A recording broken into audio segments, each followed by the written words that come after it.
What's up, guys? It's your boy Hokage Puya here, and finally, new updates on Asian World Cup qualifying.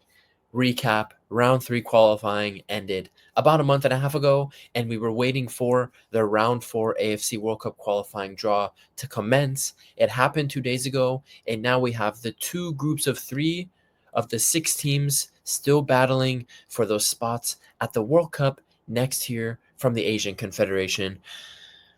Interesting groups. I mean, we're gonna look at which teams are in which group right now, but I will say for some teams here, I feel like it's a great opportunity to just secure their World Cup qualification if they're serious. If they're serious, like there's teams here in both groups that really should get serious and finish top of the group and just get to the World Cup next year. It should be straightforward, but as we've seen in this World Cup qualifying, especially in Asian World Cup qualifying the last year, things just haven't been simple for some of these big teams, some of these more traditional big teams that go to the World Cup and represent Asia. So we'll talk about it right now. We'll talk about it. So that AFC content, I'm glad to be talking about it again. Like and subscribe if you support the AFC content. And yeah, we're back, bro. We're back, and I can't wait for these games. So let's get into it. Group A, if you are living under a bus, Group A consists of Oman, Qatar, and UAE, and Group B consists of Indonesia, Iraq, and Saudi Arabia. Now, let's start with Group A. Now, what did I mean by that in the beginning of the video, where in each group, there is a team that should qualify first place with ease if they got serious. And in Group A, it's obvious that this team is Qatar. Now, we saw throughout all of World Cup qualifying, Qatar has not been impressive. They don't look like a team ready for they don't even look like the team that won the Asia Cup twice in a row. They don't look like the back-to-back Asian Cup champions. They don't. And I could sit here and tell you Qatar is the big team in this group that should qualify, and that is the case. But I just don't see how I don't see how they turn it around easily and dominate this group and go through convincingly. I don't see how that's going to happen here. Honestly, they've been so bad. They've been so bad that if Qatar does get through from Group A here in the 4th round and automatically qualify in the first position, I'm going to feel weird about it because they're not necessarily a team I want going to the World Cup to represent Asia. They're trash. I can almost guarantee you, if they finish first place in this group, Qatar will just pull up to the World Cup next year and put in a shambolic performance and embarrass Asia. I want teams to go to Asia that are serious, that will go there and put respect on the Asian Confederation. I just don't see Qatar doing that. Now, I will tell you, I do favor Qatar to go through at first place. They should, if they get serious. Interestingly enough, UAE is also drawn into this group, and they were in the same group as each other in round 3. So they know each other very well. They played each other twice in round 3. So that Qatar UAE game is interesting because now they're in round 4, higher stakes games against each other. I want to see if either side changes things up when they clash. Oman is an interesting one. Now, I never imagined Oman would get it to round 4. I have to be completely honest with you guys. Going into World Cup qualifying for Asia, I saw Oman as a round 3 max kind of team. I didn't think they'd get this far, so credit to them. And it seems like they're serious about getting to this World Cup. They just sacked their coach that got them this far, and they hired Mr. Carlos Queiroz, a guy who is a veteran of Asian World Cup qualifying, a veteran of Asian football. He was with Iran for 8-something years and got Iran to consistently become a nation that gets to the World Cup. So Oman make a statement managerial signing to try and get to this World Cup. So Oman is a little bit of a wild card here. I'm not sure what to expect. If we're going to get the same stuff from Oman that we saw in round 3, I don't think, they have a chance at second to go to even the next round of qualifying. But if Oman pulls up to this round 3 qualifying playing the same way that they did in round 3, I don't see them being really successful here and getting first place and automatically qualifying to the World Cup. Would it be great for them to get to the first World Cup? Yeah.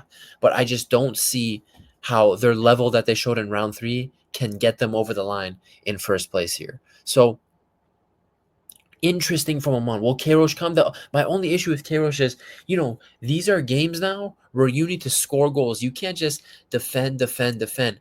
Queiroz was good for Iran because at Iran, he had one of the best talent pools in Asia and he had players in attack that could carry him and they could score goals and just play well together because of their quality. At Oman with Queiroz, yes, he'll get them playing defensively, playing better defensively, and maybe not concede many goals, but you're in round 4. You don't have many games. You need to be able to score goals. So, although the Queiroz managerial signing for Oman is it is a statement that Oman is coming here fully expecting to try and get to the World Cup.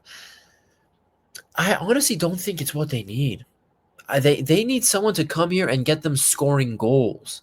And I remember Queiroz has never been that guy to create a team that is going to create 100 chances a game and score 3 or 4 goals a game. That's not Queiroz.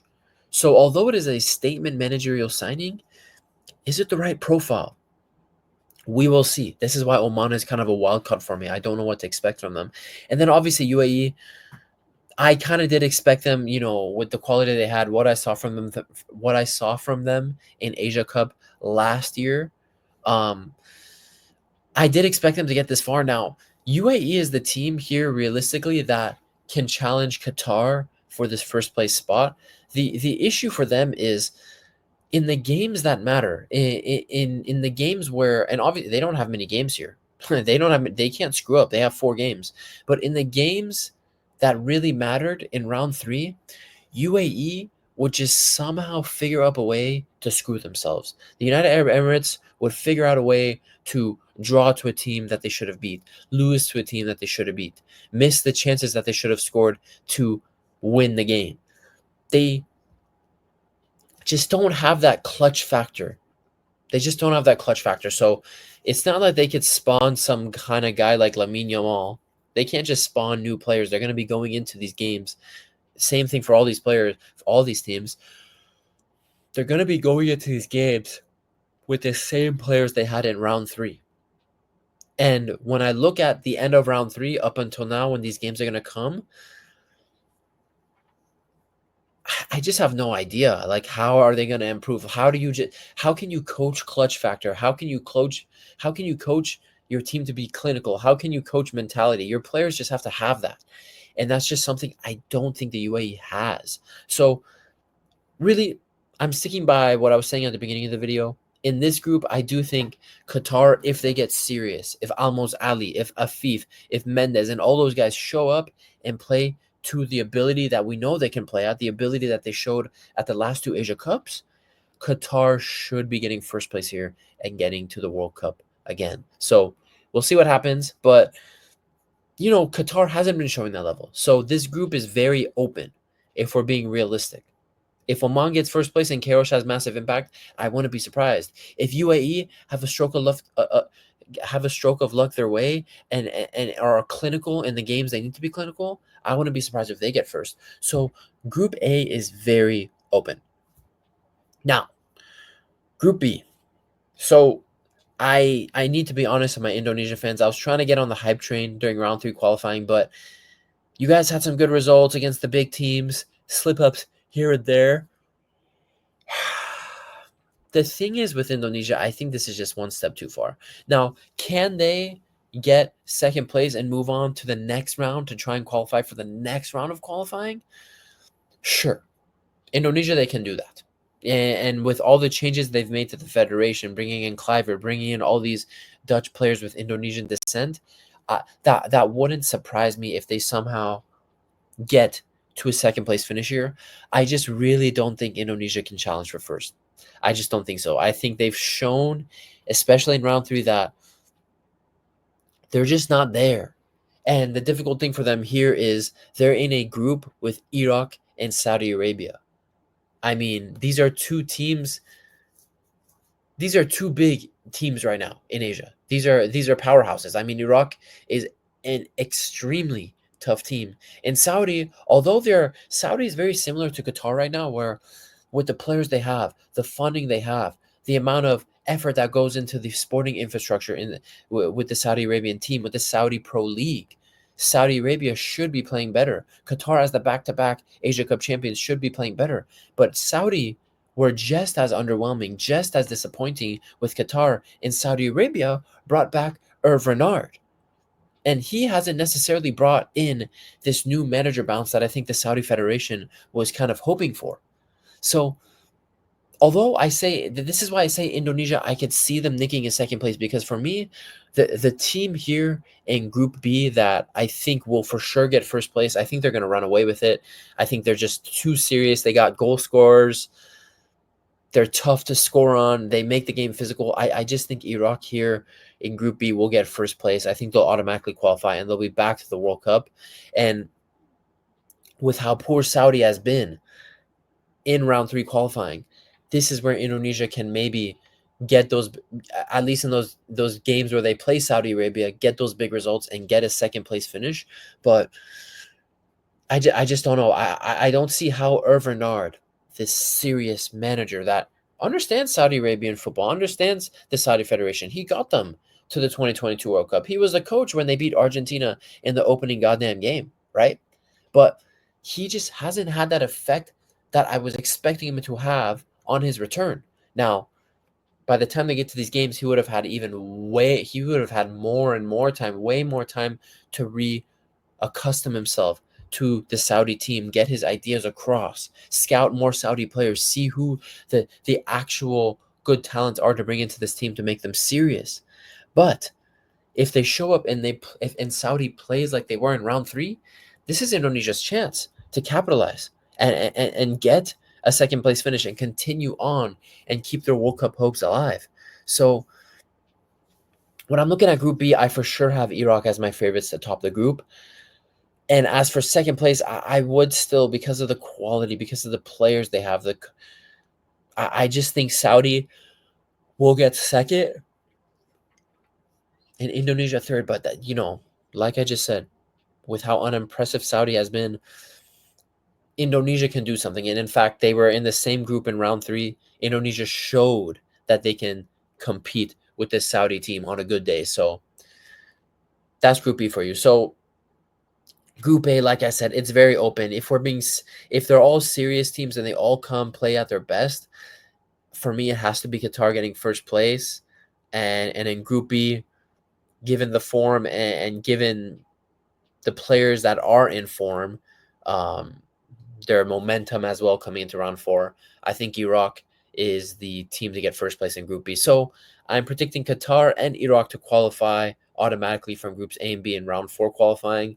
And honestly, second place teams, screw it. I'll go Oman in second place in Group A, and I'll go Saudi in second in Group B, with UAE finishing last in Group A and Indonesia finishing last in Group B. So that's the cheese, man. And the games come up in October. The games are coming up in October. So yeah. And actually, I think I misunderstood. You don't play both teams twice. You play each team one. Oh, sorry guys, my face is in the way. So I'm mistaken. I thought you will play both teams twice. It seems with this round 4, you only play each team in your group once. Is that correct? Listen, I think that's correct. So that doesn't change my picks. I'm still keeping the picks I just made. That doesn't really change my analysis as well either. But again, that just playing each team only once, that just increases the stakes. That just increases the importance of these games. They're basically on almost the level of knockout games. I mean, if you lose one game here, realistically, if you want to qualify in first place, you just got to win both your games.